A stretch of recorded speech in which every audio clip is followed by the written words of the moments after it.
So first of all, Melissa, I just appreciate you tapping in with me, giving me the opportunity to, dive into these energies with you. And second of all, this is more like a conversation. So you already been tapped in me for a while. So I just da da da da da da. So feel free to just, interrupt and for any questions, any confirmation or anything. All right. So what I want to do first, I just want to run through your points of emphasis, all right, in your email. And Perfect. then I'll get into my little career formula just to give more insight on how to navigate things. All right.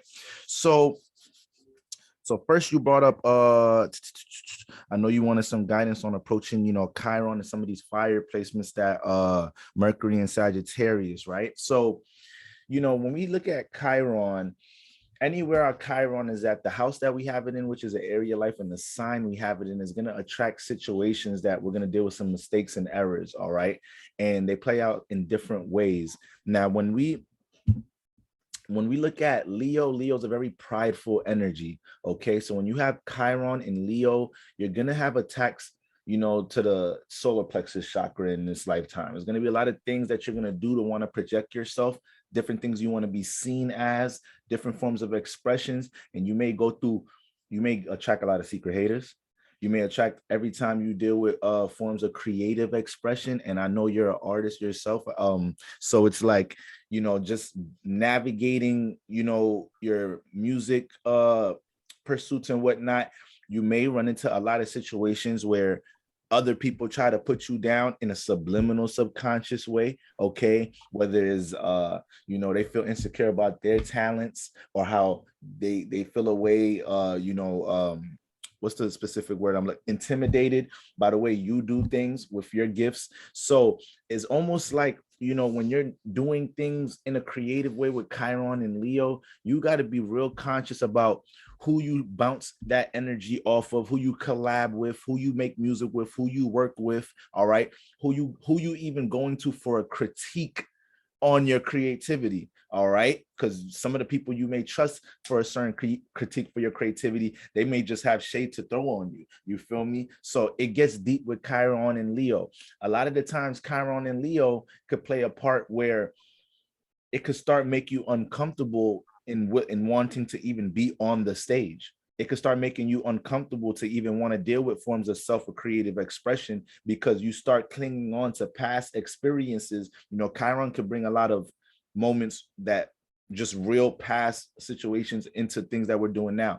So Chiron and Leo could bring a lot of past experiences when you want to creatively express yourself in a certain way, but you just naturally cling on to the times in the past where you had a quote unquote failure, or you had a shortcoming with something you wanted to do with your creativity. So it's tough at times learning from past experiences on how to build upon them, build on top of them when you approach new situations dealing with your creative expression. But when we look at Chiron placements, this is another placement where, it's not something we got to act on. We're forced to deal with these things. So with Chiron and that Leo energy, anything that like you feel like shoots your self-esteem, shoots your confidence, triggers your pride, you're gonna have a lot of that with Chiron and Leo. You got to know, like, okay, I'm gonna eat that. We're gonna persevere through this. Like, it is what it is. Like, I'm gonna take this wisdom. I'm gonna take what I feel like is a constructive critique. I'm gonna take that, but I'm also gonna be real conscious of people that always got something negative to throw at my creative expression in a consistent manner. So these people, places, and situations probably become loud in your life over time when you realize, you're always trying to embrace being on the stage or being seen for something. So we got that. And then it's in the ninth house. The ninth house is a spiritually inclined house. The ninth house deals with, our knowledge, wisdom, forms of spirituality, forms of higher education. So anything revolving around school, teachers, learning. All right. So Chiron in you're gonna have a lot of shortcomings dealing with the people you try to go seek knowledge from at times. They could be steering you in the wrong place at times. Like all that Leo throwing shade energy can come from them a lot of the times, the people that you feel like you could learn from. And then when you get in contact with them or connect with them, you like, damn, like, okay, I feel like they holding back with what they could have taught me. Or I feel like, situations like that with Chiron and Leo in the ninth house. And when a lot of times when I see Chiron in the ninth house, it's we all need to be, you know, as studious as possible with the things that we're pursuing in life. But you always, with Chiron in the ninth house, you have to like blaze your own path here. You could get inspired and influenced by some of the people that's doing things in your industry, or, you know, already embarking on paths that you want to walk. But it's like Chiron in the ninth house is like, you always got to develop your own belief system with how you're going to do things. Okay, you take what you learn from people with a grain of salt, but always try to implement how you want to orchestrate things when you're dealing with your creativity, or how you express yourself overall. The ninth house is a firehouse. Firehouses do deal with expression, so this is like, it's like double trouble with Chiron being in, even if it wasn't Leo, Chiron and fire signs deal with, you know, the, is a high potential to develop insecurities with self-expression of all sorts. So question. Yep. Sorry. Okay. You talked about like the shade thing. I've also felt that of what you're saying, like I also have, so I have the sun in house 1, which makes it act like a Leo, right? Because the sun, it's like kind of like having Leo there in house 1. But then I also have my Scorpio ascendant, which I know means like I just rub people off the wrong, like I'm a sweetheart. Like I really do not fuck with people, like, but people just get really strong reactions from me and I'm not doing anything. So it bothers me like a lot. So like what you said, like, and I don't know like how to, I can't tone down the Scorpio. I just can't. It's all there. And I got the Pluto fucking there on the ascendant. So, you know, I'm screwed in every way, shape, or form. But like, how do I manage that? Because I can, and like, I have my I have my witchy tendencies. So I can, people don't directly tell me anything, you know, they won't directly throw the shade, but I mean, the antennas are like, pew, pew, pew, pew, you know, like. Well, okay. And that affects me because I can feel when there's that shade, you know, like I can feel the side eye. They don't have, but people haven't ever directly told me things, but I just feel the room change. And I'm like, I haven't insulted anybody. I am not disrespectful. I am super bubbly, kind. Like that's the Sagittarius Mercury. That's how I communicate, right? Like I'm just like, I just want to have a party, but my energy makes people hate me or love me. And I'm just like, and I feel that, and that makes me want to be small, you know, and that like brings out the insecure Virgo moon, right? Like that, you know what I mean? Like, yeah, you know, I'm glad that I'm happy that you're aware of, you know, that Pluto on the ascendant, Scorpio ascendant like demeanor, because a lot of the times when it comes to our rising sign, we push this energy out and we don't realize it like that. Like, so, you know, a lot of you Scorpio risings go through transformations in life because of that. Y'all have a certain demeanor, y'all not aware of it. It may come off condescending, intimidating, right? You know, I'm not intimidated. Like I'm so supportive with people. I mean, people are always scared of me, but like I don't do anything. And it's just like, it's frustrating. I really do. Well, you know, it's funny we speaking about Chiron, because Chiron is a direct square to your ascendant and the Pluto. So a lot of the time, your personality, just how you personally express yourself, it has to learn how to align with, you know, being on the stage, which your Chiron is trying to teach you how to learn how to deal with. So it's like, there may be a lot of things about your personality that you naturally push out, you know, and it puts you in situations where people start to question your personality or question your appearance or question your projection or question how you express yourself. And now that's even building up more insecurity with Chiron and Leo, because we already know Scorpio is about moving behind the scenes. Leo is all about being on the stage or whatnot. So when I just see a Chiron energy hitting, you know, the sun deals with expression. So it's almost like you naturally, as a sun in Scorpio, some of the things that you express, it could be real subconscious on how your personal, because the sun in the first house, even though it's in Scorpio, the sun in the first house is confident and it's comfortable because it's home, it's comfortable expressing itself personally. So when you have a planet that's comfortable doing something, that's more of a subconscious energy that you may not realize that you do it so well. So with the sun in Scorpio, you may express some of your passions, your motives, or how you see things behind the scenes, or project your emotions in a certain way very easily, comfortably doing it. And Scorpio energy is intense. And some people can't handle the individuality, Hey, nope.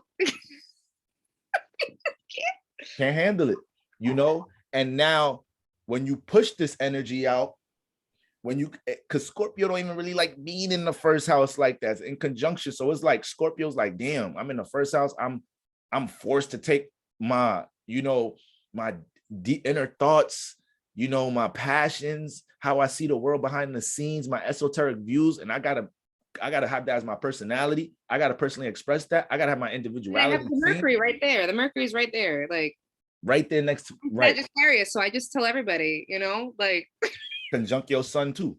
Conjunct your sun too. So it, you know, you will express things about yourself like nothing, very subconscious.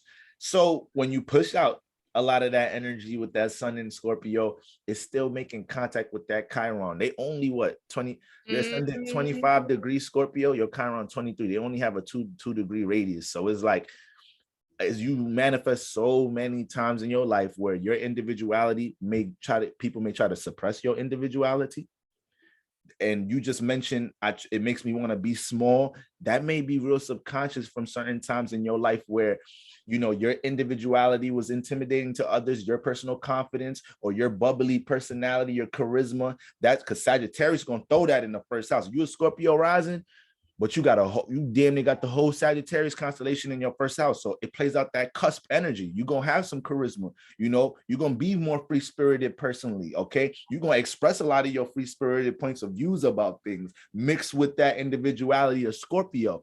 People don't be small minded people that have their own insecurities. That personality can trigger them a lot. now I have a question, not so esoteric, maybe just more on the psych realm. Mm-hmm. Because I don't personally have an answer. Why would that trigger someone to have such deep guttural reactions? Is that just because, well, I guess it's a little bit astrological. Is that because I'm a Scorpio and because I mirror their shadows? Like, is that why they have to react that way? Like, what's the psych reason or astrological reason? Because I can tell when people are insecure, like specifically women. I intimidate women, also men, but that's different. It's a different type of energy, right? Mm-hmm.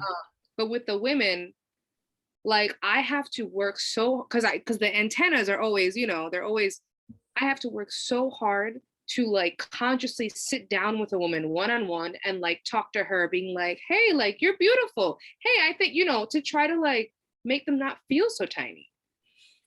So, you know, Why it's certain it's certain it's certain signs in the zodiac that I say go through so much transformation because of how individual they are.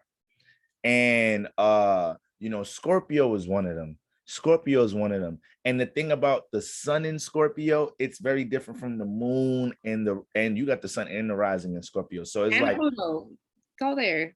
you know, so it's like the moon can hide a lot of the things it's passionate about. The sun in Scorpio, you rather push it out, you rather express these things. You know, if anything, with the sun in Scorpio, Mercury in your first house, people is kind of really curious about what you got going on in your personal life, even when it comes to the things you trying to keep secluded or isolate from others. So it could just play out in, you know, many different ways. And like, you know, you trigger the insecurity in people because they start to see with your Scorpio in the first house, with your Pluto on your ascendant, you may wear a lot of the things that you persevered through on your sleeve. You may be real open about these things in a way. You may be just meet somebody, meet a like a female friend or whatnot, and from the gate, the first conversation you having with her, you opening up to her about something that you've been transformed about life, but just to enlighten her about some issue she got going on, and then now it's like, damn, she's so strong. What the fuck? Like, how she just boom, boom, boom, boom, boom. Like, is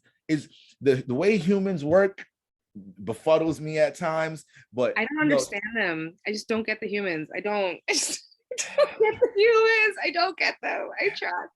but that's the enlightening ways of your individuality can cause a lot of transformation with how you even choose to express yourself. But Now, speaking of this, look at the Saturn in Aquarius too. I mean, I'm going through my Saturn return. So mm-hmm, like I know that deals with my expression as well, individuality, Aquarius. Like, mm-hmm.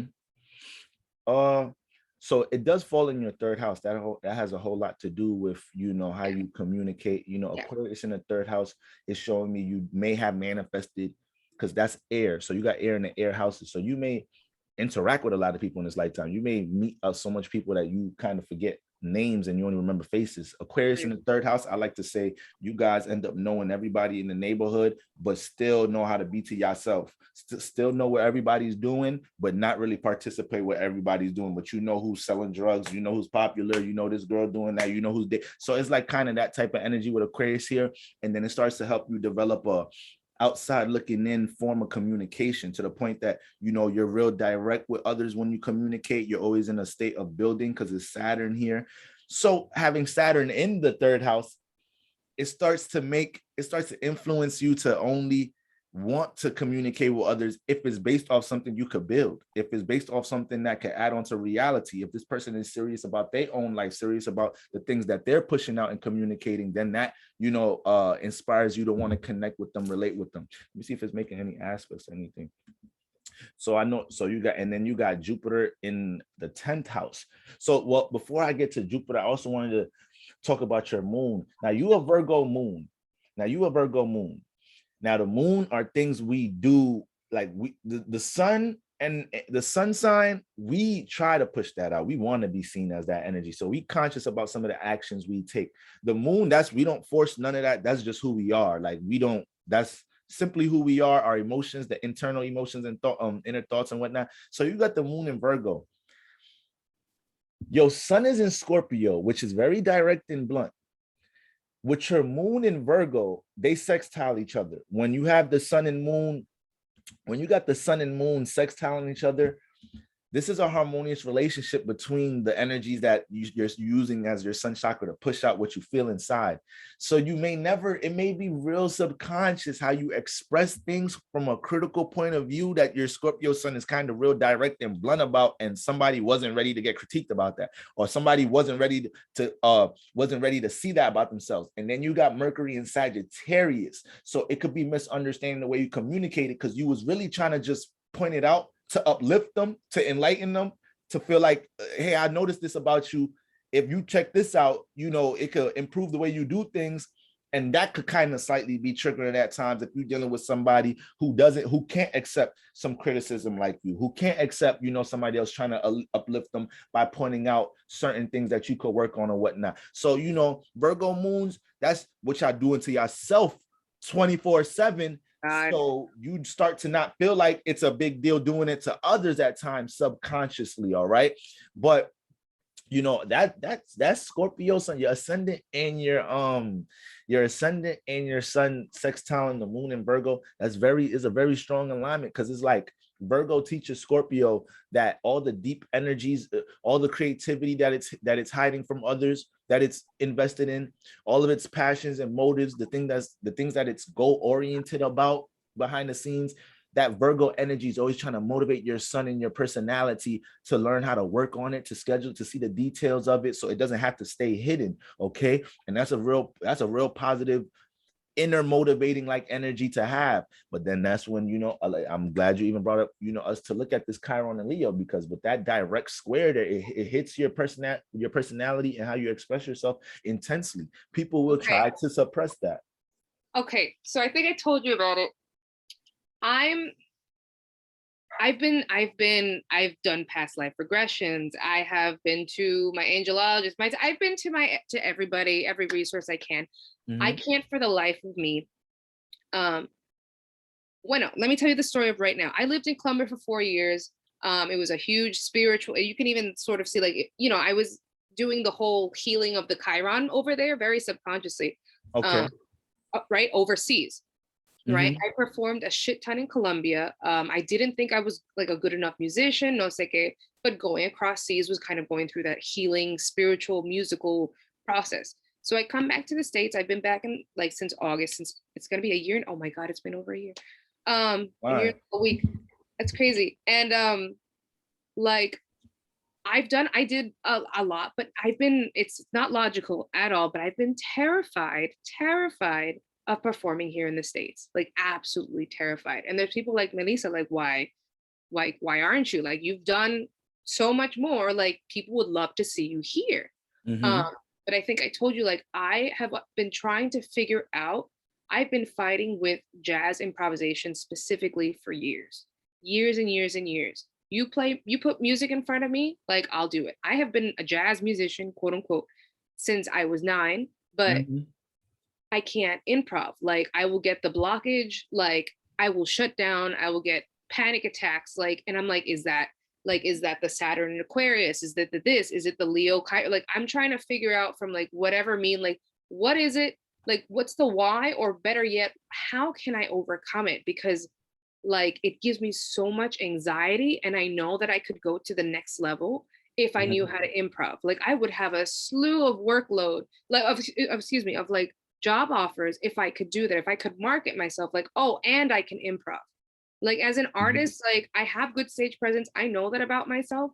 Like, and I can play with feel. But like if you want to get hired, you need to know your music theory. And like I freak out. I just freak out. Yeah. And Yeah. I've tried I did a past life regression, which did help identify one thing, but it still didn't help. Like, why can't I move? Like, it's like that inability to just take that action. Okay, I see. I see. All right. So I'm assuming when you talk about improv, and this is like a when it comes to being a jazz musician, this is something that like is like a given being a jazz musician? Like people expect you to be able to know how to do that for the most part, or is just Like, something to add on to your you catalog? can't call yourself a jazz musician. Like in my criteria, you can't call yourself a jazz musician because that's the whole art form. Like when you do jazz, you like if you went to any gig, they play like what they call like the head, like the melody two Mm-hmm. times, and Mm-hmm. then everyone takes a solo. Mm-hmm. And then they play the head again, but that can last, those that one jazz piece will last maybe 13 minutes because there's all these solos, and that's like that's like one song in the show. But it's like Mm-hmm. I can't do that. And I fucking played in like I've played in jazz bands, no sé qué, but I've worked my way around not improvising. But it's like then I've had a lot of shame not being able to learn like everybody else, you know. And as far as improvising, I would it seems to me this has something to do with just basically it's almost like the freestyle version of being of the segment. It's like you're just flowing, not reading music. You're just doing your thing in a solo type of way, right? Yeah, but you have to know music theory. But like, will I sit down and do it? Like, it freaks me out. And I'm like, is that the Chiron in Leo? Because I just never, I don't know. Like, is that my Mercury retrograde that I have to like, I don't. So okay, let's look at a couple of things that may deal with things that restrict you from flowing, because a lot of the times when we're dealing with things with creative expression, and it's like there's like writer block type energy or something that's dealing Yeah. with the creativity, and it's hard to restrict or block. It could trickle into a couple of different things. Now you got so Improvisation is basically like freestyle. Yeah, exactly how you said. It's freestyling, mhm. but yeah, it's freestyle. You need to know like to have the right vocabulary, you need to have the right rhymes. Like it's the same concept, except you need to know your music theory. Yeah, yeah. Well, not to just focus it back to like that Chiron and Leo, I didn't want to do that. but the thing about that Chiron and Leo is like, I know you said you was doing like a lot of soul searching and digging into that in some of your past life regressions or whatnot. But Chiron and Leo, it starts to play out in ways, and it's like you kind of said it yourself. You said I've found ways to work around my music career without it. That's what Chiron and Leo does. It starts to make you want to sit in the back of the bus, not want to do the class presentation, like find ways to sneak things in, sneak the class. I couldn't do the class presentation. I got a doctor's appointment today, but here's my project though. It's like, oh, I got around doing that for so long. You start 20 getting years. comfortable. You start Years. getting comfortable with it. Now it's throwing you in situations where it's like, how much are you gonna allow yourself to hold yourself back from doing something that you gotta just flow with? All right. So I find it funny you say that, because it's like, okay, I write music too. And then rappers, a lot of the time they separate themselves when they show they could freestyle. When they show they could just like, I don't need to write shit down on paper. I could just throw the beat on, boom, boom, boom. Right. And that could make another artist that's just used to writing they shit down a little triggered. Like, damn, I can't really just flow like that. I think I'll fuck up just like trying to. So all of that deals with jumping into them experiences. Now, I don't know what your form of practice is, or what is it that how you're learning from other individuals to help you with that. I've been trying to find a guru, you know, like but if you're saying, mira, I've tried three fucking different classes. There's this one guy that I went to get jazz theory, jazz improvisation classes. It ended up being a 6-month class of raising up Melissa's self-esteem as a musician because she didn't believe in herself. That's what it was. It was, I didn't learn a damn thing. I still don't know how to improv, but it was what I needed. I try to get piano lessons, jazz piano lessons, and then the guy starts to like try to give me a massage, and I was like, all right, we're done having classes. And then just now this past one, you know, I'm there, you know, we're playing trombone or whatever, but in 2 classes, you know, we're just hanging out and I'm just hearing him talk about all the great things that he's done. I'm like, I'm still not learning from you. And I can tell you're also interested in me sexually. Like, I'm not here to suck your dick. Like, I'm just not. Sadly, we had to experience some of that. I feel you. Is that so? Okay, let's. How could I find a teacher? Or well, if you're saying that that's the Chiron, like, I need to learn. Like, it's I can't do it by myself because I struggle so much. Like, I need someone to be like, yes, this is the right way. No, that's the wrong way. Like, but okay, so or take class. Jupiter has a whole lot to do with how we learn, all right, how we could seek knowledge, and what we're already naturally hungry about seeking knowledge about. Like, nobody has to force us to learn about that. You got Jupiter in Libra in the 10th house.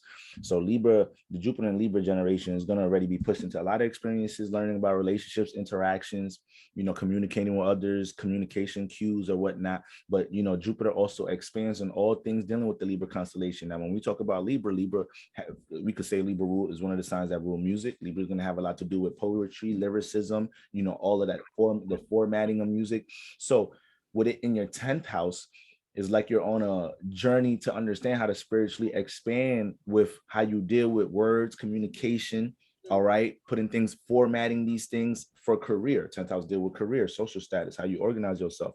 But when we look at aspects, all right, you got Venus square Jupiter, all right. So with Venus in the 2nd house, you know, Venus in the 2nd house is gonna a lot of the times you guys naturally have a high self-esteem with Venus in the 2nd house. It's like people with Venus in 2nd house, once they realize they have a talent, once they realize what they're good at, y'all dive right into nurturing that and finding ways to connect that and relate that to others. So with Venus in Capricorn, but Jupiter in Libra, it may be a lot of experiences that you're having, connecting your art, connecting your thoughts, connecting how you think about things to the collective to establish yourself in career. But it clashes with the way that, you know, you naturally know how to deal with your creativity in some type of shape or form. You may be altering how you naturally like to deal with your creativity just to establish yourself for career. So it's like, you know, I feel like when it comes to understanding how to deal with the music aspect of things, you might have to jump into a space where I understand you trying to use improving to help build you up with career, to open up some more opportunities. But, you know, you got Venus and Cap, you may have to really just continue to take your time dealing with the restrictions, because Capricorn, that Saturn energy, it deals with restrictions. It deals with learning over time. You got Venus in that Saturn rule sign hitting Jupiter. Some of these lessons is something you might have to deal with learning over time. And when we deal with building career up, I know that like that's part of the main theme here, to open up these opportunities and things dealing with that 10th house energy, Saturn-like energies. It's always going to show us like some of the things we want to do with career. You're going to have to learn how to grasp these attributes over time. So that may be, you know, also something that's mixed in there with some of the experiences so many of the missed experiences you might have, you know, evaded from with Chiron in Leo, not even trying to, because who's to say some of the times that you ain't know how to improv, but you just jumped into the experience. who's to say how you would have surprised yourself? You probably may have had experience where you exercise improv, you did it a little bit better than you thought you would. So jumping right into it at times is like, it's really no cliche way to say it. Sometimes that's really the way how to deal with some of these issues. All right. So what I want to do, I want to look at your second, sixth, 10th house lords real quick to understand some of your career influence. So it helps me to kind of pinpoint what exactly you're being influenced to naturally be directed with. And I'm sorry, and I'll throw it in. I'll throw another. There's a side job that I need to do, that I know I need to be. I'm a healer. I've been it since I was little. Like, I've known it. So like, I'm trying to study music therapy soon. I've talked to my angelologist. She's like, this will help open the doors to the artistry like side of you. Like, you can't separate the healer from the artist sort of thing. That is in like the prospects of like, how do I get certified? Because that's also my calling. So just throwing that in there too. Okay. All right. Wait, and you said specifically you're trying to see how do you get certified? I mean, I'm trying to figure out how do I pay for, like the whole thing, but I need to do like what I need to do in this lifetime is do my music, but also heal. Like, that is my calling. I have it very clear. But the music thing, I'm having trouble with. The healing thing, I do, I just, I find a stranger on the street and I'm like, I'm just going to give you this, I channel whatever, boom, here it is. And I want to get paid for that. So. Well, matter of fact, before I even get into your career houses, because we're going to get to that as far as how to build the monetary gains as well. Let's look at some of your creative houses, because when we look at like when I'm dealing with artists, music, like anybody could really do music, understanding how to work certain things in a chart, if they want to start a music career. So houses that we really want to look at with music is going to be the second house, the fifth house, and the 12th house. Your second house lord is Jupiter. So, the fact that you got Jupiter in the second house already shows that Jupiter ruling your second house, Sagittarius, is already showing that you already value and hold a lot of your self-esteem and your talents close to your knowledge and wisdom, the things that you experience. You value learning, you value education, you value spiritually expanding yourself and spirituality overall. But you have Jupiter in the 10th house. Okay, so a lot of the time dealing with music, the 10th house is the construction house. Once again, that's that Capricorn Saturn house. So it's like this house going to deal with a lot of times where you take 3 steps to take 5 steps back, revisiting the foundation. Is the career house, and career will always building things. Is that always Capricorn energy? Is that like just is that always how it works? Now you got Virgo and Libra in this 10th house. So that's the energies that's influencing your 10th house. But Capricorn was born here. So it just has that natural influence of building structure and legacy, social status, reputation. All right. Even though the house is different from the sign, but this is the area of life that stimulated that. So yeah, that influence is always going to be there, but you just dealing with the Virgo and Libra being here. So that plays out a certain way.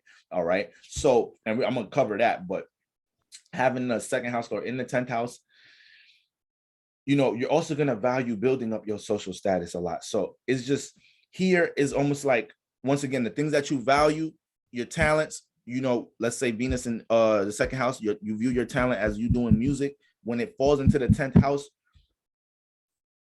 that shit got to get worked on over time. That shit can go through restrictions, and you can subconsciously restrict yourself with what you feel like you can do here. All right, just by default. Now it's a powerful alignment because they both earth houses. So we could actually talk about this in the financial way as well, because the second house deal with where the money is at. All right, I'm gonna talk when I do career, I'm connecting the second, sixth, and the 10th house lord. But when you're just talking about monetary gains, making money, we want to look at the second house lord. The 10th house is your reputation. The 10th house is how people know you, how people perceive you, things you may have got popular for over time. So I'm pretty sure if I asked a lot of people that know you things about you, they're going to mention that you're a musician, you're an artist, you love music. That may be something that's heavily attached to your social status, towards your reputation. Now, if there's anything else that you realize or that you consciously know that people know you for, that is something that people will bring up with your reputation, something that you got popular for, something that's attached to your social status. With the second house lord in the 10th house, that's where the money is at. You projecting that, you putting that out some more. All right. So when you got the second house lord in the 10th house, if I was like a DJ in middle school and high school in my neighborhood, and I kind of just stopped doing that, but in my 20s and shit, everybody keep asking me like, yo, bro, what's up? You don't DJ no more? And I start realizing everybody know me for that. If you got the second house lord in the 10th house, you need to push that out. You need to make some DJing courses. You need to start teaching about DJing on YouTube. Like anything that you do to create a service for people to put money in your hand based off your reputation, social status, you got to plant seeds in that, and you got to exercise that, you know. Now that's the thing, when we talk about this career formula, you know, this is all spirituality. So these are things you have to experiment. These are things that you have to, you know, you got to play with it, you feel me? But the second house, that's the value system here, but it's also the creative house. This house falls into your creative formula and what you how you tap into monetary gains. Now you also have, you got your node. Wait, I have the Uranus and the Neptune there too. So with Uranus in here, you're gonna go through a lot of power and control issues when it deals with your value system. It may be a lot of things that you value, and then when you try to connect them, you're having a hard time connecting to others because you do it in such a different individual way. Let me see, your Uranus is squaring your Jupiter. So you may actually find a comfortable way. You might have found a way to feel like you could start, if I start attaching myself to this formula or doing shit differently this way, this might help me with improv. And then you get to a teacher and they like, no, I see what you mean, but no, you want to do it like this. And it's like the things that you want to do individually with your creativity, with your talents, the people that's trying to teach you or where you're learning from, it starts to alter how you're trying to do these things individually. So this is like why you got to be real like you got to have a trusted circle on who you're trying to learn from. And I know you just brought up some of the experiences of what transpired when you tried to go learn from other individuals, but anything that's hitting Uranus, especially in a square, is going to play out in a situation where this is something that you're going to learn how to be more individual doing. So Uranus hitting that Jupiter in the 10th house, which is your second house lord. You know, a lot of the things that you value in your second house, a lot of the things that them talents, things you feel like you could bring out, when you try to go about learning them, when you go about jumping into new experiences, they can transform you. They could be really transformative. They could bring a lot of transformative ideas of how you was going to deal with these things in the first place. But that's getting you closer to doing things in a more individual way overall. Okay, so it's like you got to roll with them bumps. But and then Neptune is in here. Yeah, what I don't understand Neptune and Capricorn, and much less with the Uranus and the Venus next. So Neptune, I could easily see how you got into music. Neptune, you know, Neptune and Venus deal with our creativity. Neptune way more. Neptune is really like, Neptune represents our fantasies, our imagination, its vibrations, is an abstract planet. It ain't got nothing to do with reality. It taps us into the subconscious, and it also has an influence on how we connect to the collective. So when you got Neptune in the second house, a lot of the things that you value are not going to be mundane things. You're going to have, you know, a lot of things you may value in life, the businesses or things you want to do to make money. You may want to be influenced to help other people make money, help other people with their lives. It's going to have a real compassionate, you know, non-self-serving type of attitude towards what you want to do with career. But overall, it deals with creativity. So it's like Neptune in the second house, that's what you're going to value. You're going to value your creativity. Your self-esteem going to have a lot to do with how you deal with your creative endeavors a lot of the time with Neptune in the second house. But, you know, Venus always comes through and helps to empower you in this house. So overall, you know, just having Neptune here, and then, you know, the Neptune and Uranus generation in Capricorn deal with building and structuring, and it deals with your social status. It deals with, you know, how people perceive you, career, how you build yourself, how you build a foundation. So the Neptune and Uranus generation, the Neptune and Uranus and Capricorn generation, Neptune deal with, you know, your creativity and your imagination, and your forms of spirituality, your spiritual outlook on things. Uranus brings transformation and individuality. So this generation, this is why there's a lot of influencers being born under this generation, people on social media teaching people how to do things differently, how to make money differently, and they're working how they project it on the internet or whatnot. So it's a lot of that energy, people bringing that individuality to how they deal with career, Capricorn, and then also being enlightening, teaching, all right, giving that belief, that faith, factor into things with Neptune and Capricorn. So it's almost like you're an example of that. You got to look at yourself as an example of that, Melissa. There's a lot of things you want to do a career. You may have to roll with more of the unconventional ways of doing things at times. Okay. And it falls into your second house. So it may be a lot of things that deal with your creativity. Is like, I know a lot of artists do this, that, and the third, but like, this is my way of doing it. All right. And it's like, you may deal with a lot of power and control issues just doing that. Okay. Question, how does this power and control issues, how does my Pluto in house 12 affect that? Because I'm like, it deals with the creativity, but like, what is she doing there? Like, well, Pluto, we all know Pluto's intense. We all know Pluto brings a rebirth energy, another transformation energy. The most transformative planets we could say is like Pluto, Uranus, and Mars, but Pluto's really a higher octave of Mars, so it's more intense when it comes to transformation.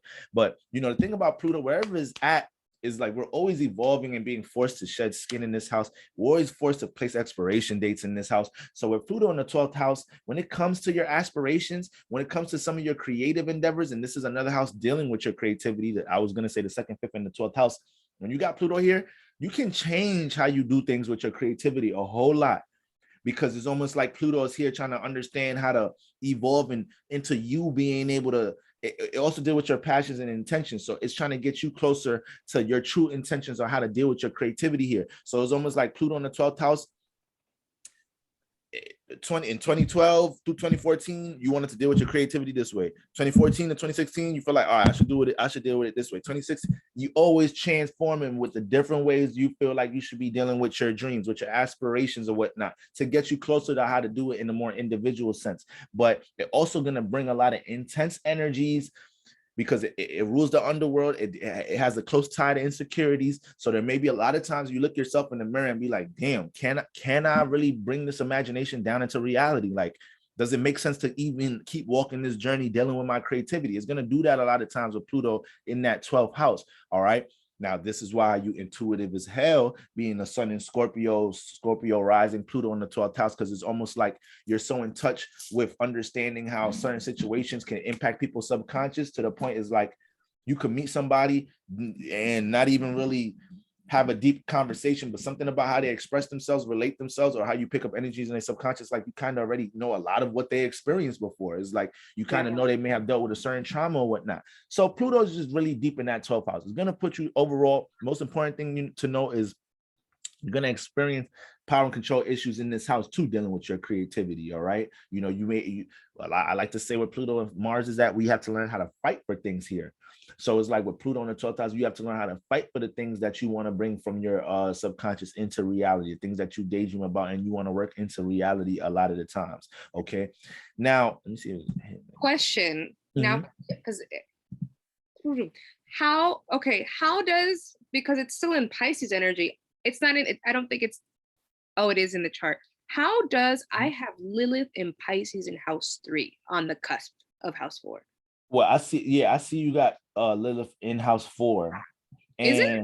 Yep, if you see over here. Is it in house 4? Yeah, you got really?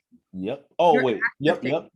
Right here, 72 degrees Pisces. I use astro.com and it's like on the cusp of 3. It's not actually, so I don't know. But so, you don't know. So I know certain generators could, like, it could be a degree different or whatnot. Yeah. But your 4th house here just does start at 8 degrees Pisces, and Lilith falls in 17 degrees Pisces. So from my observation, it's not even, it's some degrees away from that, right. that cusp. Okay. So it's in that 4th house. Now, when you're looking at Lilith, it brings and you could be feeling a lot of your Lilith moments right now, because Lilith moments really be intense around the ages 27 to 33. So it's like with Lilith, pattern return. Right. Oh, Lilith, wow, I didn't know that. Okay. It's gonna bring a lot of situations with us having to persevere through dark experiences wherever it's at. It's gonna bring extreme energies. So with Lilith in Pisces, you may be feeling at times that every time, it's almost like every time you deal with your imagination, every time you deal with your form of spirituality, but especially your creative endeavors, Pisces is one of arguably the most creative sign. When you deal with your creative endeavors, it's like you attract the opposite, which is Virgo, somebody always trying to be on top of you on how you should structure your creativity, how you should work on your creativity. It's hard for you to have your creativity flow at times. It starts to it starts to develop a frustration where every time you're trying to play with your imagination, exercise things in your imagination, you build a big frustration here, because it's like certain people, places, and things around your circumstances, it's hard to let these things flow, or they're playing out as a blockage when it comes into the energies Virgo, the opposite energies being thrown at you. And you got the moon in Virgo. You got your moon So it is affects my opposite self-esteem. Lilith. Your moon is opposite Lilith. So it's like, so what does that mean? Exactly. That's what, yes. When you talk about opposite energies, you got to learn to get them on the same page. Now, the funny thing about it is when we look at the moon Black here, moon with the regular moon, like that's not what. Exactly, because the moon is pretty much the moon in this solar system is like a baby moon in comparison to Lilith. Like, it's looking up to Lilith, because Lilith is not really here. That's why we call it dark Lilith. We can't really see it. It's really in another dimension. So when you got anything that's opposite to the moon, it's something that you need to learn how to react to, connect to, and understand, and it's going to trigger the emotions. So with the moon opposite Lilith, is that the anxiety, because the Virgo moon is anxious? That could add on to that. That could highly trigger that energy. And on top of that, it could intense the clash between how you analyze your creativity and develop insecurities on feeling like some of that shit not perfect. But overall, it's gonna it really tap you into shadow work very early in life. So I'm not surprised that you're talking about past life regressions and I've did this. Yeah, because your moon is trying to understand, how to connect to the darker side of yourself, or how to empower, a more weaker side of yourself with Lilith in Pisces. And it's like Lilith in the fourth house. The fourth house deal with how we create emotional stability. So sometimes with Lilith in the fourth house, you can experience a lot of dark moments in the home. You could develop a lot of trauma inside the home, or with the connection with your with your parents or whatnot. So having the moon in the 10th house, what makes you feel comfortable and what you're emotionally connected to is building yourself up in career, building yourself up in reality. A lot of your career pursuits, how you structure and organize yourself in career, how you're perceived, you're very conscious about how people perceive you and your social status. This is something you're really in tune with the moon in the 10th house, but it's hitting that opposite Lilith and Pisces in the 4th house. So it's like, damn, how do I incorporate my creativity into this house with me in the 10th house? How do I work on this creativity in the 10th house? Then it gets that Virgo moons get very detail oriented here. And then now trying to be a perfectionist with how you deal with your creativity starts to create a little bit of insecurities here, a little bit at sometimes. And it can even get to a point where you start becoming a bit restless here, where how you feel like you need to work on your creativity, how you need to work on situations in the home. All right. You may have felt clashes from what you wanted to do with career, with situations in your home. You may not have had family members, or been in a family environment that was supportive of what you wanted to do with your career. So it could manifest a lot of them situations. Now, so your Lilith is trining.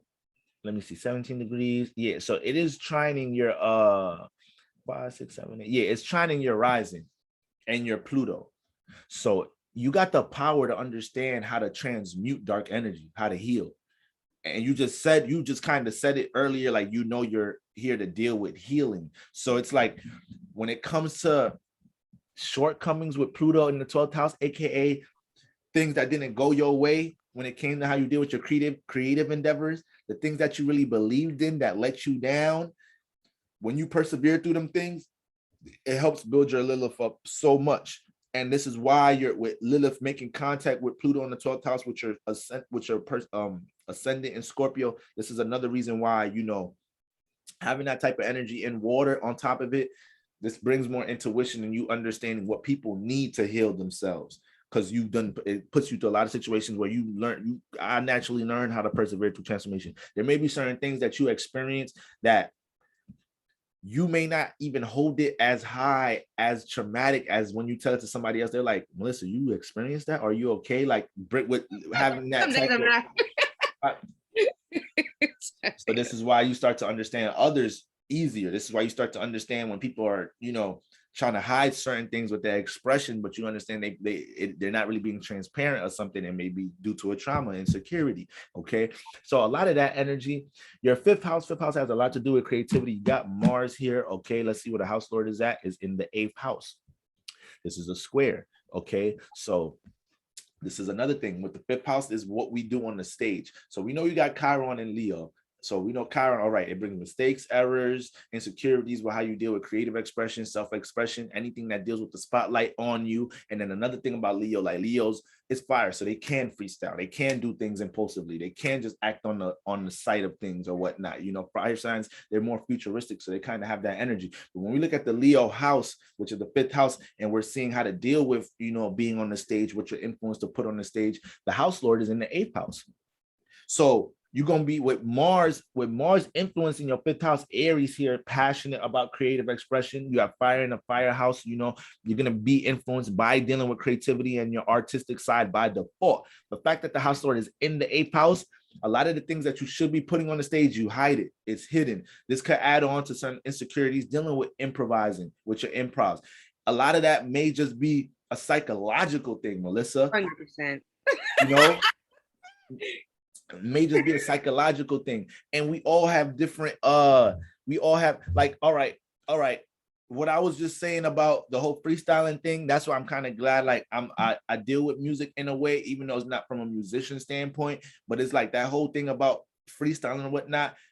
When I started learning how to write music, I started learning from my best friend and my best friend's brother. They're super talented. They was dealing with music since they were young, rapping and writing lyrics and what that since I was young. So when I started writing music, they was hard critiques on me, like, yo, no, this is not it. You fit in too much words in these bars. Do you hear the rhythm? Your rhythm is all everything. So I'm like, okay. I started to just try to understand how to learn simple things about putting bars together from them. And then, they know how to freestyle. So when we got together and we just vibing the music and whatnot, and niggas is freestyling, I used to be a little insecure, like, oh shit, my shit gonna sound dry and whatnot. My shit gonna sound cold. They're gonna kick me out. I'm not gonna be invited anymore. Right. So it got to a point where I had to realize, like, yo, first of all, these are my bros. They're not even gonna look at me like that. And it's like, how the fuck am I gonna learn if I just don't jump into this shit? Like, just go ahead, let it out, see what comes out, experience with it, experiment with it. And then now it's like, I've been doing it for so many years, I laugh at them stages. So It's like a lot with that 5th house lord in the 8th house. These are your actors, actresses, musicians, artists that, yeah, music, yeah, art, it has so much substance to it. It's so deep, but sometimes it's so vulnerable getting it to the surface. It's so vulnerable getting it to be seen at times. Is that why I've been procrastinating my project for a year? That's already finished? Who knows? Could that be it? I don't know. So you have a lot of, you already a Scorpio sun, Scorpio rising. Can I tell you something? Just because you'll laugh. So yes, if you see all my charts, you could also see like the other side of you know what, one of the first songs, well, like, I made this one, the first song that ever came out of me was just this past year. And it was like it was this long song that I had to separate and make into 2 songs because it just didn't musically make sense. But like the one of the songs that came out of that, very Scorpion-esque, it's a song about tantric sex. And it's like a song me calling out to my future husband, but saying like, I don't want you to, like, well, verbatim is like, I don't want you to basically sorry, but you'll enjoy this because it's very Scorpio with me. And very maybe it's also the Mercury inside. It's like, I don't want you to touch vientre, it's in Spanish. Vientre basically means uterus. So I'll just say, I don't want you to touch the walls of my uterus unless you can touch the walls of my mind. Like, I don't want you to touch the curves of my body unless you're feeling the warmth of my soul. I've learned to be smart about analyzing who penetrates me. I want to make sure that, that you don't have so much ancestral baggage, that you have your traumas healed, and I expect that before you come at me that you've done your shadow work. Like that's like it's in Spanish, but like look, that's that fifth house, eighth house connection. Look, that ain't no, that's not no mundane message. The chorus is like tantric sex, like dan dan dan dan dan. It's like we can't get there with a lot of rhythm. Like that's the whole chorus of the song, but that's very Scorpio.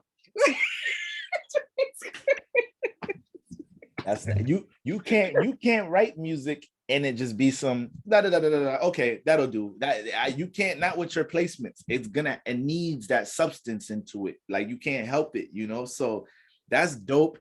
You need to. I'm glad you know you might be procrastinating with your project, all right, and your creativity. But and I know people that I let it listen to, like it hits them. They're like, "Wow!" Like what? I'm like, it's just gonna stay in my laptop, you know, forever, and just. See, we gotta work on that. We gotta work on that. So I love that concept. That sounds really dope. And I'm sure when you get a chance, hold on, let me just plug my charger. And I'm sure when you get a chance to share that and connect that, it's gonna feel vulnerable. It's gonna feel vulnerable because you're working your fifth house lord in the eighth house. We're not allowed to talk about sex, you know, like right. We're not allowed. And very blunt, but you know, that's the Scorpio, that's the Sag and the Scorpio being like, it is what it is. Like, and the thing about it is, like, from an appearance level, you're a Scorpio rising with the sun in the first house in Scorpio. So it's like your presentation could easily match the seduction, the intensity of the song. So it's like you writing, these is your natural energy. You came into the world with these energies. So it's like you need to learn to work what you got, Melissa. You feel me? I know. So it's like that could gravitate. That Scorpion is powerful. It's powerful. All right. But yeah, that fifth house or in the eighth house.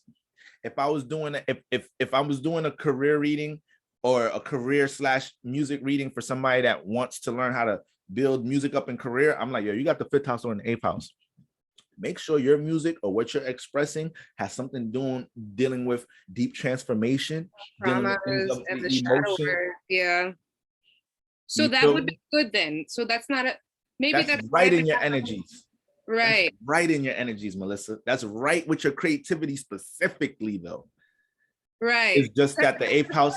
I would like my lyrics to know, you know, like if someone could listen to them, they can heal. I mean, that's very cliche because a lot of musicians or people that make music, they want it to, right. But I want people to sit down and being like, you know, there's a different the song that, well, that's the song that was like a big song that I made too. The other half of this song is talking about how like I've been running around for years, having bums habitate my gardens or pubes, if you will, or and then having these bums like steal the fruits. How I've been running around blindly trying to fill my voids, looking for attachments without respect, calling it love. Looking for attachments. See, you playing, Melissa. You playing with your gifts. I know. And like I wanted to put this song out eventually one day so that I could tell women, like, because one of the things is like I scream out to God, I'm like, God, show me the path because I keep finding these bums. And then God tells me like healer daughter, like if you keep going blind, what's it called, blind, mute, blind, deaf, and mute, you're never gonna heal yourself and you're never gonna find this guy. So like heal yourself, like stop looking for them. And the chorus is like, don't search for him, just attract him. But you need to heal yourself, mama, because it's never gonna come. Like it's never it's never coming. So listen, that was probably vulnerable just for you to say that, to connect it right now. Like, okay, I got it out. Moro, don't judge me, please. Like, so, but that's dope. I'm like, you would connect to so much people.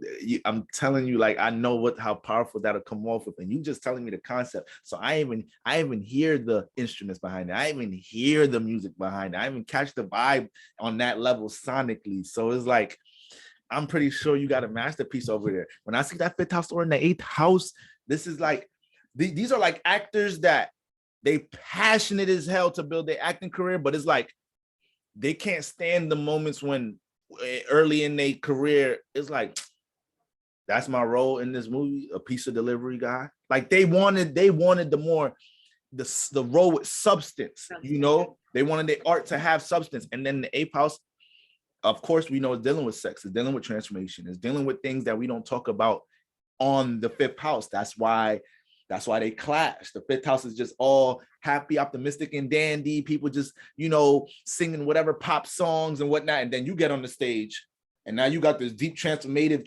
traumatic healing, emotionally empowering. It's like, oh shit, she just captivated us with this shit. So that's why you could feel vulnerable having that fifth house on the eighth house, taking some of your creativity, taking some, aka some of that eighth house energy. And then there's Mars. It's Mars in the eighth house. Mars in the eighth house makes you an intense individual. Mars in the eighth house makes you somebody that when it comes to your passions, your goals, you know how to keep it behind the scenes and not tell nobody. You know how to just work on it behind the scenes. And then when you drop the bomb on us, it's like, oh shit, how long you been working on this? This shit is crazy. Like, but Mars in the eighth house could stay could get too comfortable staying behind the scenes. Comfortable. Listen, I have procrastinated projects that when they come out, people are like, what the fuck? Like, no sé qué. It's like, this is amazing. You should do more of this, Melisa. We want more. And I'm just like, oh my God. I'm just realizing when we look at the creative houses, your second house, fifth house, and the 12th house, your 12th house lord is in the eighth house too. 12th house starts in Scorpio. So you got the things that you are influenced to put on the stage to express to us in the fifth house, in the eighth house. And then you got the things that's in your subconscious, your imagination, what you be daydreaming of, your hidden talents, the things that you do creatively that we don't know about, your ability to write music, that's in the eighth house. So both of these things are just Mars rule both of them houses. Right, so you're passionate as fuck with these houses. You're never gonna not be intentional about dealing with these houses. Mars deal with our intentions. So you're gonna stay with some intense intentions. And then you got Pluto, which is the higher octave of this energy, in the 12th house. So you on a lifetime of understanding how to go through a lot of transformations to get this out, to express these things. All right. So I know it's been a bunch of emotional roller coasters, finding yourself through your emotional, through your, you know, your talents, through your music attributes and whatnot. But you got to know you're gifted. You got to know this is what you're being called to express with your music, with your creativity. Your creativity, your music, your catalog, once you start getting more comfortable pushing it out, experimenting with getting some of these things out, you're ready a Scorpio sun rising, Melissa. We can't not see you. I know, and I cry. Like my Virgo moon's like, stop looking. Sorry, Virgo moon. You just was in the inside. They don't get to see your Virgo side until somebody gets to personally really interact with you and connect to you and see the intimate side of you. Then they get to see some of your Virgo mind, some of your Virgo attributes, how you think about things, how you try, like, damn, I didn't know it took you so long to structure and organize and analyze that song, but they ain't gonna know that until they really open up to you, or you open up to them and you connect with somebody on an intimate level. We see that sun and motherfucking rising in Scorpio. We see your passion. We see your individuality. We see your intensity. We see your ability to look like you could just transform if you go through something that's or we see your ability to look like you could just persevere through things that look like it's transformative. All right. We hear your music and know you went through some transformations in life. And that's what enlightens others to feel like they could get through things, or that's why a lot of that is going to impact them. So, and then what you're going through is like, you know there's a bunch of women or a bunch of individuals that's experiencing these things. You know that. Yeah. And that's another reason why I bring up that Neptune and Uranus in the second house. Once again, wherever Neptune is at, because it deals with connecting to the collective, and you're going to try to take the creativity that it brings into this house and try to see how to connect it. That's why in career, the second house is already dealing with your talents, is already dealing with what you feel like you have, your gifts, what you feel like you could connect to the world, what you feel like you could offer. So Neptune there, it comes with some wisdom, some teaching points you could offer, and then you molded that into your music. And part of what you already feel like you could offer here too. And then you got the North Node in the first house as well. You here to be you're pushed into personally expressing yourself. You're pushed into dealing with your personal aspirations. And this is why another reason with that. Why I run away from it, right? Because we run away from the North Node. Yes, we do. And you got that South Node in Gemini. So you maybe get too familiar you may get too comfortable with your familiar surroundings. what you're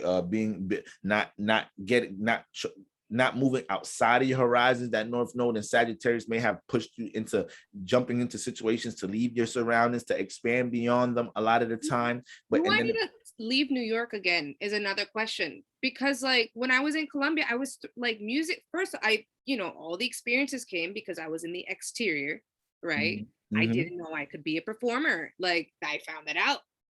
Like, and I grew up in Long Island, right? I grew up in Mm-hmm. Valley Stream. I think you're close by, right?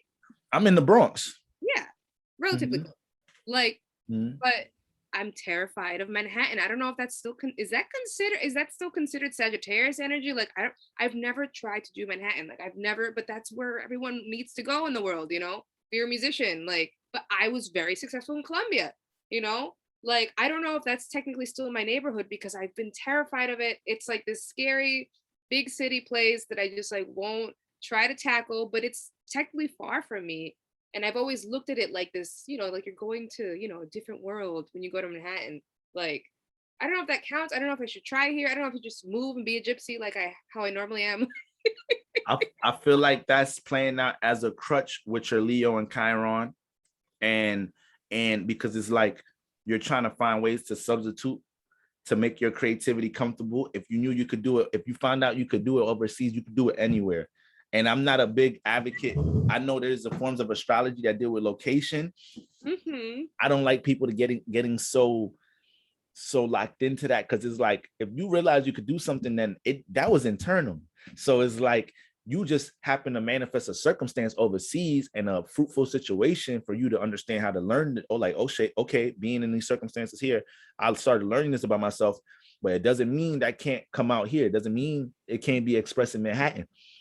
That Chiron Leo, you got to embrace that. But it's hitting a huge square with that sun and rising. So it's like the things that you naturally should be expressing, because your rising is what you naturally express, and then the sun is also your natural action. So the things that you should be naturally expressing, taking action of, your natural view, your natural point of view, outlook in the world, it could be real isolated and secluded, but then at the same time, the sun in the first house is trying to personally express themselves. It just goes through that little inner conflict at times, because you got the sun in Scorpio. So it's like, damn, like I naturally be expressing a lot of deep shit about myself, and I be doing it by default at times because I got the sun in Scorpio. I really don't be meaning to sometimes. It's like some of the things that I want to hide, I just end up having my sun sign push it out.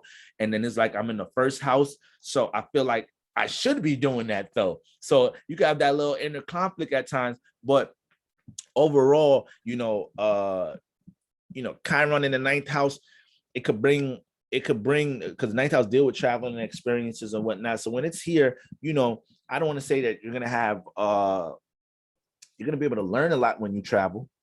And then the house lord is in the first house, the ninth house lord in the first house. So a lot of your knowledge and wisdom starts being applied to how we personally see you, to your self-identity. So it's like I just wouldn't want to lean on that. I wouldn't want to lean on you feeling like you got to be in a certain location to do things, because what happens when you get to that location and it's not flowing the way you want it to flow or whatnot? We got to bring that wisdom to just attaching it to you personally, so that shit could shine anywhere you're at. All right. And Are you telling me I have to just walk into the Chiron? Like, is that like what you're supposed to do? you're supposed to just roll with the hits, because once again, placements like Chiron, this is an asteroid. Asteroids are closer than the planets, so these situations appear more frequently. So with Chiron and Leo, is like it's almost play out like your node. Like our nodes we don't have to like be like, okay, I'm activating my north node today. It's like we're always being pushed to deal with these situations. So it play out like that with Chiron and Leo. So every time you feel some vulnerability dealing with, and you got north node in a fire sign too. So this is almost like it plays out. Your north node is trining Chiron. Your north node is 21 degrees Sagittarius. Your Chiron is 23 degrees Leo. So a lot of your spiritual path is getting the things that you're learning in your personal life are supposed to be supporting how you creatively express yourself. The things with your north node in the first house in Sagittarius, the things that you feel like the things that you're being pushed to teach, enlighten, express to others, that shit is supposed to be experienced as gain to help your Chiron. Like they helping each other basically. So all them shortcomings, or the vulnerable moments you have with creative expression. That's supposed to help your North Node in the first house. Music. That's supposed to go. Yep. So, we want to embrace that. Every time you're being pushed into I gotta tell the world my business. you gotta tell us everything. You gotta spill the beans. You gotta spill the beans. Yes, you do. Yeah, that's very anti-Scorpio, but very pro-Mercury Sagittarius. So let me just run through. Lastly, I'm gonna just run through these career influences real quick. So when I do the career influences, I like to look at the 2nd, 6th, and the 10th house. These are the 2nd house is the natural value system, where I will influence you to tell you to exercise that house for monetary gains. This is the house that people will put money in your hands, develop services around this house. Let this be the foundation of what you do in career. 6th house is the spiritual engine. Wherever the house lord for this house is at is what you always need to keep in motion, what you always need to be crafting, what you always need to be working on. All right. This is like it holds what you're doing in career in place. And then the 10th house lord. 10th house deal with social status. How you're seen, how you broadcast yourself. So wherever the house lord for this house is at, this is what you need to be broadcasting. This is always going to open up opportunities for career. This also helps you work social media, helps you understand how to brand yourself in your own energies to make you come off more appealing for the things you want to push out. So the 2nd house lord we already mentioned is Jupiter. You got Jupiter in the 10th house. You need to be planting seeds and exercising things that's dealing with your reputation, how we already know you. If people know you for your music, create a service, a course, a book. Make people stream your music, Melisa. What? Sorry, I didn't catch. Work on like, hey guys, I know y'all been seeing me do this and that in my music career. I just dropped my single, boom, boom, boom. You could stream it, this, that, and there. They gonna stream that shit.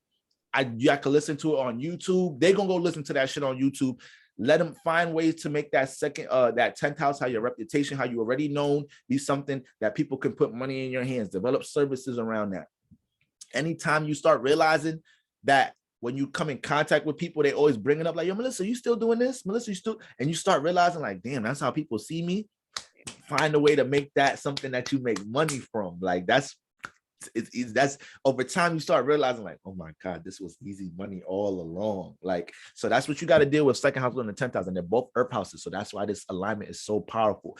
With the fact that you got the 2nd house lord and the 10th house is showing me that you already have a subconscious influence of understanding like, damn, you may have already pondered on this already, like, damn, like I could possibly monetize this. Like, I know people, it's already an influence that you already get when it comes to your talents. All right.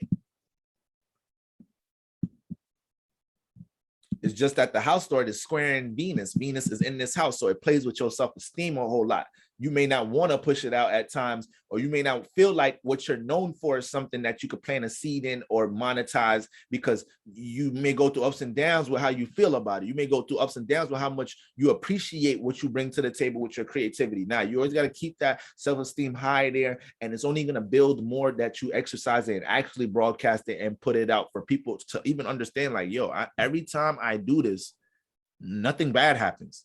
Right. It's true. It's true. That's, so it's just gaining experience. It's just, working with it. Now we move on to the 6th house, spiritual engine. All right. This house deal with day-to-day routine, scheduling, organizing, health, wellness, fitness, regimen. So we just want to make sure wherever the house for this house is at, it's something we're always working on, crafting on. So it's Taurus. You got the Venus, that makes Venus the house lord, and you got Venus in the 2nd house.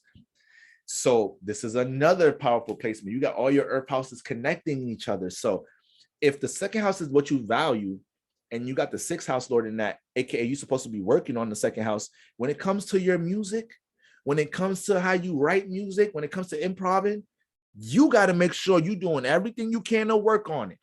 It ain't no running from it.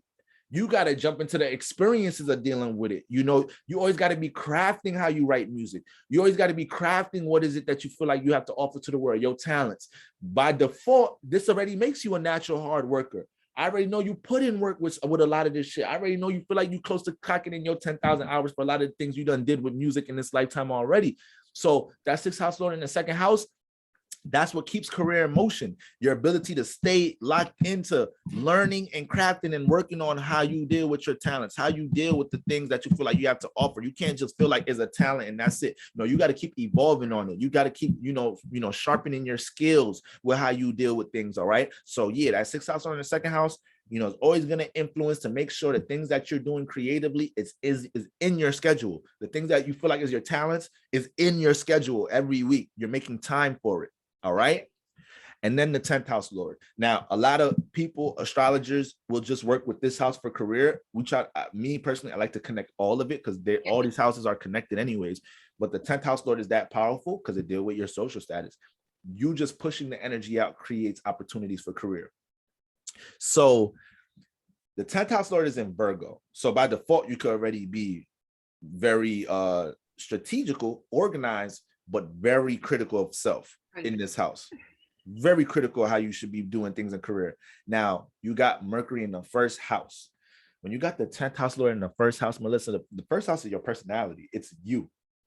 It's your personal outlook on the world. It's how you personally do things. It's the things you do personally, even if it wasn't for career.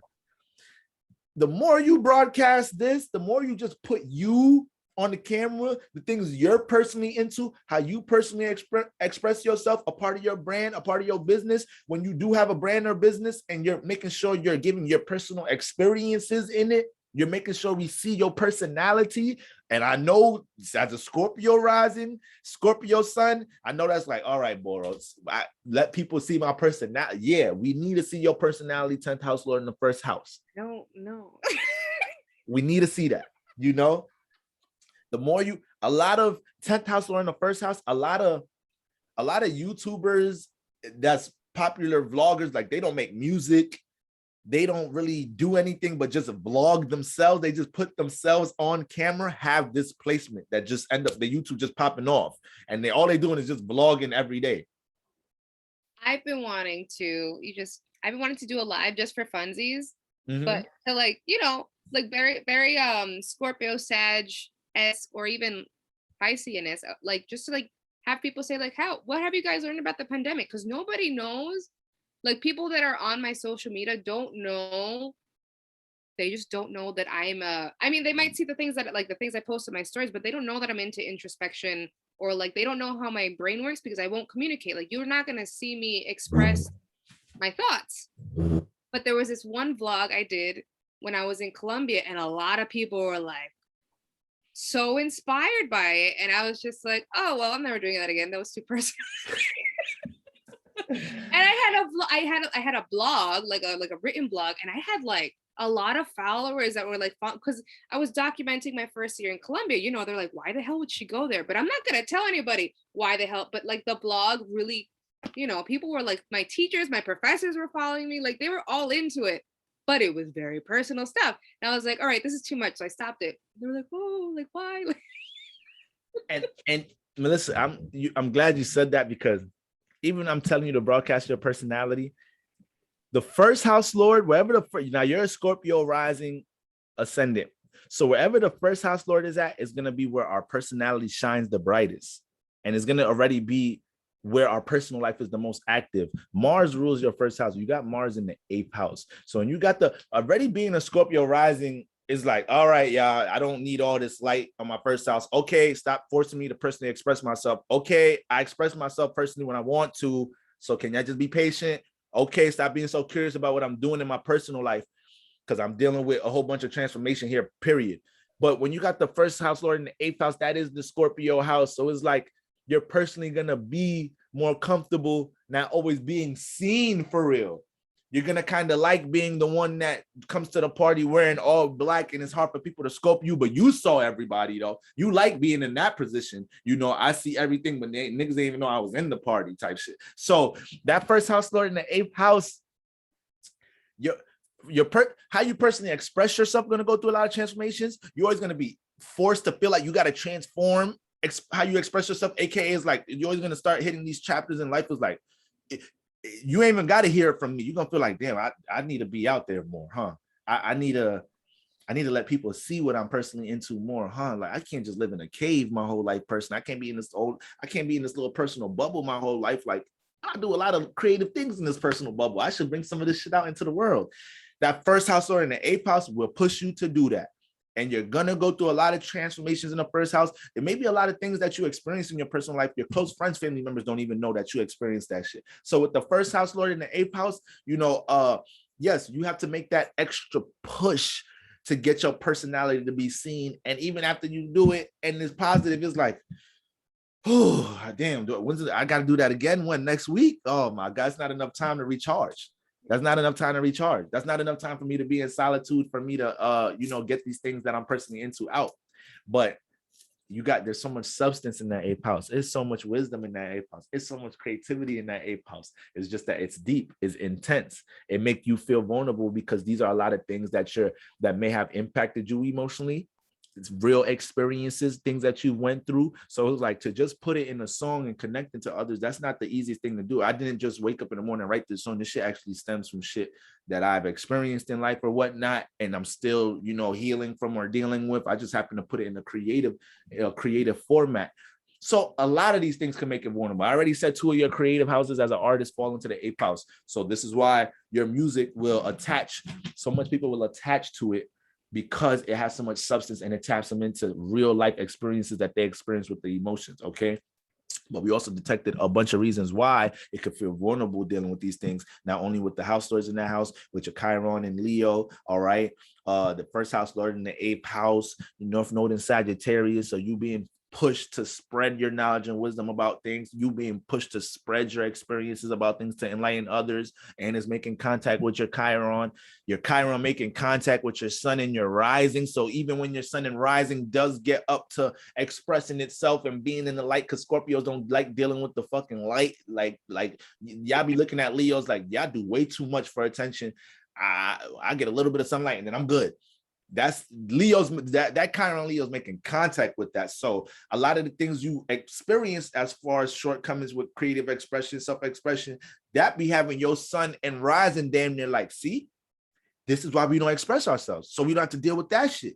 And that's the negative way to think about it. That's the negative way to think about it. You got to attack it. You got to embrace it. You got to persevere through it. So that's what you got going on right there. You got that second house lord, that second house lord in the 10th house. Melissa, work on finding ways to monetize your music or monetize your talents and monetize what we know. And I have the parts Fortuna there too, right? I think it's in Capricorn. You have a what? The parts Fortuna, yeah, you got the part of fortune in the second house. I'm still learning about the part of fortune, because to me it's coming off as like a detection point. It's not necessarily as a strong influence. I know sometimes astrologers bring that up with finances and money, but when we're looking at the house lords, that's already what you designed for yourself to deal with career and making and getting monetary gains. So it's like, when I say the second house lord in the 10th house, I'm bringing up music as far as monetizing your music and whatnot, because I'm assuming this is something that's heavily attached to your social status. Like if you broadcasted something about music, is not just coming out of left field. It's something that is already a part of your social status. But anything what you teaching about what you do with music, if you could incorporate on, like, I know it may sound vulnerable, but like having like a YouTube channel connected to your Instagram where you take your vlogs and how you deal with music, you just throw all of that there. You start titling things like learning how to read music 101, like all of that type of shit. Like documenting my vulnerability and my anxiety. I know I shot it up a little too high in this past hour, but it's just trying to help. So yeah, that's what you got. That's a lot of what we got going on here, Melissa. Okay, so I know a lot of these things is just, you just want to take it one day at a time. You just want to take it one day at a time, and we don't want to have our past life experiences or past experiences in this lifetime, play out as a detriment or hold you back with what you could be doing today and tomorrow. All right. So, Melissa, do you have any questions? Anything you just want to hover on real quick before we get out of here? No, I do want to ask you, how do you pronounce your name? My name is pronounced Keruem. Keruem. The N is silent. So Keruem. Growing up, a lot of people just call me Kerwin, and then over time, I got the nickname Boro. It kind of stems from my last name, but yeah, that's my name. That's my government right there, Keruem. Okay. All right. So I just took a little of my vulnerability and shared it with you. So that's my example for you right there. I could hold you accountable now to do the same. All right. So I'll send you a link to the Spotify when it's ready. Yes. I want to hear the samples. I want to be tapped in and everything. All right. So Melissa, it was a pleasure. It was a pleasure. I appreciate. Listen, I obviously I've been following you for a while, but I wanted to also test you out as an astrologer, just so you know.